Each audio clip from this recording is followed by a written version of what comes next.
कहानी एक ऐसी लड़की की जिसे सबने बुरा समझा, पर क्या वो सच में बुरी थी? क्या वो जिस पश्चाताप में जी रही थी वो सच में ऐसा ही था? चलिए इस कहानी के दूसरे एपिसोड को जानते हैं, जिसका पहला पार्ट मैंने डाल दिया है। अगर चाहे तो मैं लिंक डिस्क्रिप्शन में डाल दूँगी। एक छोटी सी लड़की थी जो एक छोटे से गंदी सी जगह में पैदा हुई थी। जब माँ ने फिर से शादी की तो मुझे लगा कि फिर से मैं एक उजियाले में जीऊँगी। पर जो नज़रें मुझे देख रही थी वो मेरी तरफ हाय की नज़र से देख रही थी। जब मैं बड़ी हुई और सबसे ज़्यादा खूबसूरत बनी तब भी किसी की नज़र मुझ पे रुकी नहीं। उल्टा लोगों ने मुझे घिन की और जलन और ईर्ष्या की नज़रों से देखा। तो मैं बन गई दुनिया की सबसे चुड़ैल लड़की। आखिरकार जिस लड़की को कभी प्यार न मिला वो कैसी ही बने। पर जब मैं विलन बनी तो मुझे मिली अपनी सबसे बड़ी राइवल, एक भोली सी लड़की। और एक भोली सी लड़की को विलन परेशान ना करे ऐसा तो हो ही नहीं सकता। विलन तो सेंट से सख्त नफ़रत करते हैं क्योंकि वो उनकी ज़िंदगी में तबाही लाते हैं। और जब वो भोली वाली लड़की आए तो मैं परेशान ना करूं और फिर मेरी मौत ना हो, ऐसा तो हो ही नहीं सकता। पर क्या आपको लगता है कि जिसे आप विलन समझते हो वो सच में विलन है, और जिसे भोली वो सच में भोली? तुम्हें मज़ा आया ना जब मैंने तुम्हारे ऊपर घटिया घटिया प्रैंक की? कैसा लगा मेरे प्रैंक्स में फंस के? तुम्हें क्या लगा कि वो सारी बुरी औरतें कौन थी? वो सारी मेरी नौकरानियाँ थी और तुम बस गई। जब मुझे सच्चाई का पता चला तो ऐसा लगा किसी ने मेरी गर्दन, किसी ने गले में क्या डाल दिया कि मेरी से आवाज़ ही नहीं निकल रही थी। वो भोली भाली लड़की मुझे मुस्करा रही थी, मेरी मौत आ गई थी। पर मैं ऐसे नहीं मर सकती, ऐसा नहीं हो सकता। अगर मैं वक्त में एक बार भी पीछे जा सकती तो मैं सब कुछ स्टार्टिंग से बदल दूंगी। किसी भी हालत में जिन्होंने मुझे मौत तक पहुंचाया उनसे मैं बदला लूंगी। मिस मिस एरिया, आप ठीक तो हैं? ये आर ग्लास का जादू है कि इसने एक परछाई तैयार की है। बस एक मोमेंट में मैं वापस से पास्ट में आ गई।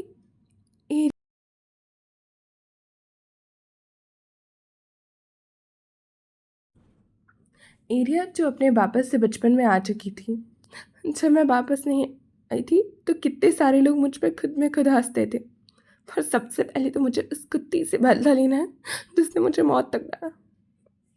एरिया ने ठान ले ली थी कि वो किसी भी हालत में सब कुछ बदल के ही रही। अगर मुझे विलेनेस बनना ही है तो मैं ऐसी विलेनेस बनूंगी जो सेंट का मुखौटा उतार के फेंक देगी। और वापस से मेरा पुनर्जन्म होने के बाद मुझे नए नए लोग मिले जो मुझे पिछले जन्म में। तुम्हारी आखिरकार आइडेंटिटी क्या है? कौन हो तुम? और तुम ऐसे कैसे जानती हो ये सारी चीज़ें? मेरा हाथ छोड़ो। तुम होते कौन हो मेरा हाथ पकड़ने वाले? रुको। हम्म मैं किसी के कहने से थोड़ी ना रुकने वाली हूँ। ऐसे ही करके एरिया की पूरी ज़िंदगी बदल जाती। अचानक से जिस एरिया को लोग पहचानते भी नहीं थे, आज जिससे घिन करते थे, वो इतना बदल जाएगी कि वो अपनी नई कहानी लिखेगी। विलेनेस की कहानी यहाँ से शुरुआत हुई। मुझे फिर से पास्ट में जाना है, मुझे सब कुछ बदल देना है। अब तक आपने देखा कि इतना सब कुछ हुआ जब एरिया की मौत हुई और मौत के दरवाजे पे उसकी बहन ने आके उसको ललकारा। तब उसने भगवान से भीख मांगी कि मुझे वापस से वक्त में पीछे जाना है। तभी एक आर ग्लास आया, वक्त की चक्र। अगर मैं वापस से जाऊंगी तो सब कुछ मैं बदल दूंगी। मैं उन नौकरानियों से बेवकूफ़ नहीं बनूंगी और मैं अपनी माँ को बचाऊंगी। किसी भी हालत में मैं वक्त में पीछे जाना चाहती हूँ, मैं नहीं रुकना चाहती। और ऐसे ही करके एरिया, कहाँ हो तुम? मैं कहाँ हूँ और कौन सी जगह है? अगर मैं वक्त में वापस जा सकती तो मैं सब कुछ बदल देती। गॉश, तुम्हें कितनी बार समझाना पड़ेगा एरिया कि मैनर्स के साथ सब कुछ है। टूटे हो कप को उठाओ। क्या मैं सच में वापस आ गई? एरिया दीदी, क्या आप सच में ठीक हो? मियान।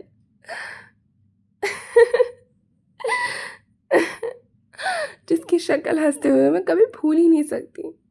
अगर ये मेरा चांस है वापस से तुम्हारे को तुम्हारा दिया हुआ बदला चुकाने का, तो मैं कोई मौका नहीं छोड़ूंगी तुम्हें एक एक चीज़ का बदला देने में। तो इस मौके को तो मुझे इस्तेमाल करना ही चाहिए। क्यों? जब वक्त ने मुझे तुम्हारे सामने खड़ा किया तो मैं सब कुछ बदल दूंगी जैसा तुम चाहती थी। तुमने कहा था ना कि मैं विलेनेस हूँ, तो मैं एक विलेनेस की तरह ही तुम्हारी पूरी ज़िंदगी बदल दूंगी, जैसे एक हैंकरचीफ देना। पर ये सब कुछ हुआ कैसे? कैसे मैं वापस से पास्ट में आई? और वो आर्ट क्लास क्या था? जैसी काश हाँ प्रिंसेस, आपको चोट तो नहीं ना रहा है? मैं बस इतना कोशिश करती कि इस पे स्कान है। वो सिर्फ एक अकेली नौकरानी थी जो मेरा भला चाहती थी। मुझे उसे बाहर नहीं ऐसे फेंकना चाहिए था। निकाल फेंको इस कमीनी को। कोई बात है क्या प्रिंसेस? नहीं, मुझे तो बस नींद आ रही थी इसलिए आँख में आंसू आ गए। मुझे माफ़ कीजिएगा कि मैंने इतने देर लगाए आपकी चोट को बांधने में। नहीं जैसी, मेरे को थोड़ी देर आराम करना है, तो मुझे थोड़ा सा चेंज करने में मदद कर सकती हो? क्यों नहीं प्रिंसेस? मेरा शरीर बहुत भारी भारी लग रहा है। जब से मैं वापस आई हूँ ऐसा लग रहा है कि मैं बहुत बड़े किसी गंदे सपने से उठी हूँ। पर मुझे ऐसा नहीं लगता कि मैं फिर से उठी हूँ, क्योंकि ये मेरा रूम नहीं हो सकता।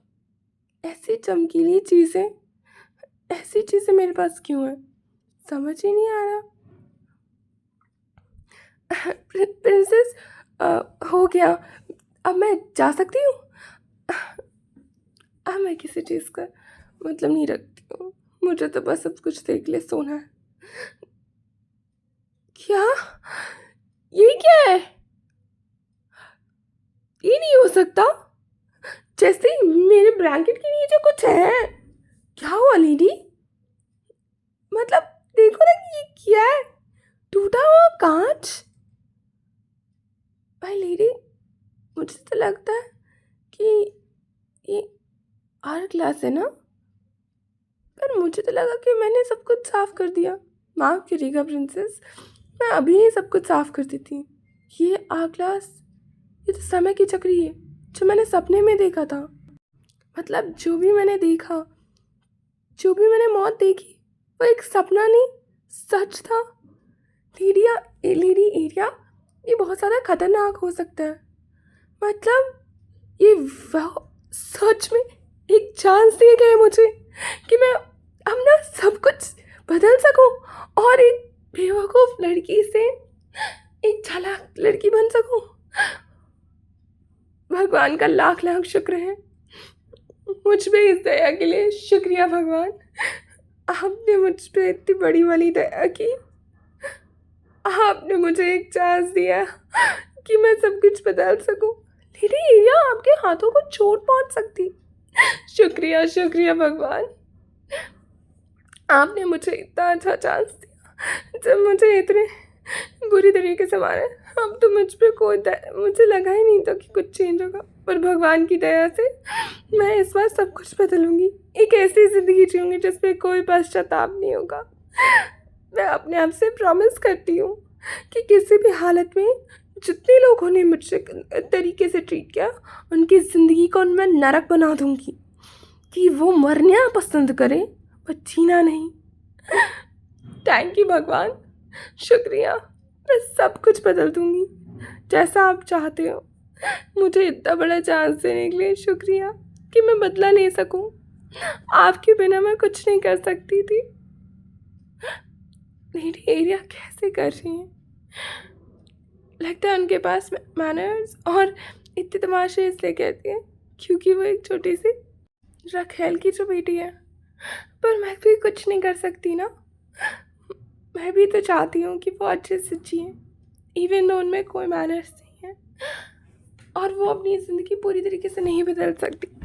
लेडी मेयल कितनी अच्छी है, इसीलिए तो उन्होंने यहाँ भेजा मुझे। जैसी, अच्छे से ख्याल रखना उसका, और तुम्हें उस पर पूरी अच्छी से नज़र रखनी है। अभी भी वो बहुत सारी चीज़ें सीखी नहीं है। उस कुत्ती पे नज़र रखना, जो इतनी छोटी सी है, उसकी हिम्मत कैसे होती है। माई लेडी, मैं समझ गई कितनी अच्छी है वो। जैसे, क्या तुम इस आग ग्लास को ठीक कर सकती हो? हाँ मैं प्रिंसेस, पर मैं इसको ठीक कराने के लिए ज़रूर लेके चलूँगी। चिंता नहीं कीजिए लेडी मेयर, मैं एरिया का बहुत अच्छे से ध्यान रखूँगी और कोशिश करूँगी कि उन्हें सारे मैनर्स सिखा दूँ। शुक्रिया जैसी, तुम्हें से ये आर्ट क्लास ना मेरे को पुनर्जन्म दिया। मैं अपनी पूरी कोशिश करूँगी प्रिंसेस। ऐसा कह के जैसी चली जाती। आखिरकार मियाल के दिन में क्या था और क्या चीज़ें चल रही थी सबके बीच में। आखिरकार इस कहानी का अंजाम क्या होता है। जो विलेनस ज़िंदगी में वापस आई थी क्योंकि इसे बुरी तरीके से मिसट्रीट किया गया। उसने हमेशा खुद को जिम्मेवार माना कि उसने अपनी छोटी सी प्यारी सी बहन को चोट पहुंचाई। बट क्या सच था, ये तो हम आगे के एपिसोड में जानेंगे। उसको जानने के लिए हमारे चैनल को लाइक और इस वीडियो को लाइक, हमारे चैनल को सब्सक्राइब और हमें देखना भूलिएगा नहीं। बाय बाय अभी के लिए।